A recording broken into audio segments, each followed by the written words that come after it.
You're watching Mo Khai Ba Yo, and I'm your host, Phong Dang. Finally, I think we got a name here for the podcast, Mo Khai Ba Yo. I got my Robusta here. Let's go, Mo Khai Ba Yo. I really like this name.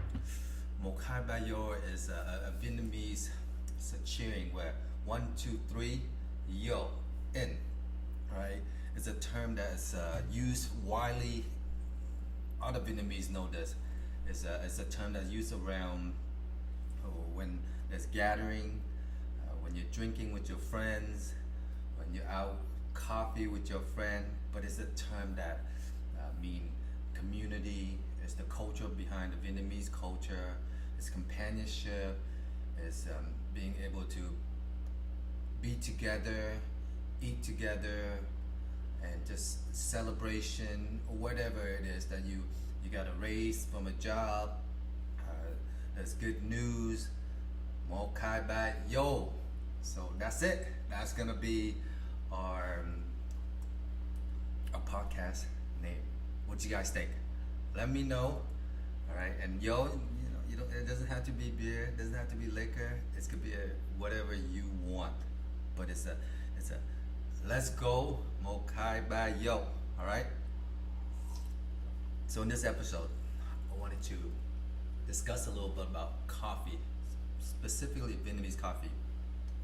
You guys think Seattle is known for coffee because Starbucks is from here? The headquarters is right in downtown? Hell no. If you guys ever get a chance to go to Vietnam, you guys will witness coffee galore. It's like this is a cultural thing. It's a pastime. They do it in the early morning, at lunch, supper, dinner, and even after dinner, going to hang out. They would drink coffee. The reason for that is coffee is, Vietnam is one of the biggest exporter, probably the second in the world, but the number one for Robusta coffee. And 95% of the coffee coming out from Vietnam is Robusta coffee. There's two different strands of coffee, right? Or at least the popular one is Arabica and Robusta. Arabica is a lot served at Starbucks. It's a little more mild, right? And a little more citrusy. But the Robusta is a little more bold, a little stronger. The caffeine content is much higher. All right, so that's the difference. But you can see that, Vietnamese coffee been around. But just recently, this past couple of years, that you see there's a big movement, and it's just the beginning to Vietnamese coffee shops starting to pop up. You can see like Coffeeholic. You can see Hello Am, which is the first Vietnamese roastery here in Seattle. And it's so cool to see that, right? So, with me being from Vietnam, able to just to see, if you guys get a chance, oh my goodness, you see the coffee shop there. Is the way, it's because it's such a big deal that there's coffee shop in the alley that you have to go deep into, but when you get there, it's like, it's unique looking. There's coffee shop with koi fish all around, so there's a lot of theme because coffee is and then there's coffee shop, and you drive around the street, there's a bunch of coffee, little small cart vendor that's selling coffee as well. I guarantee, like, you can just stand there in a certain corner and you see like 10, 15 coffee available. So it's crazy. So it's exciting to see, and that's one of the things at Saigon Drip. We sell banh mi and coffee, and would like an opportunity, a possibility to explore coffee as well, right? How do we create and introduce more of the Vietnamese coffee here to the Seattle marketplace? So yeah, if you guys haven't a chance to try coffee yet, I would highly recommend, check it out. It's like a punch to your face. It's a very bold, bitter, and unique taste. And it's like you don't have to drink a lot, right? It's almost like taking a shot of an espresso.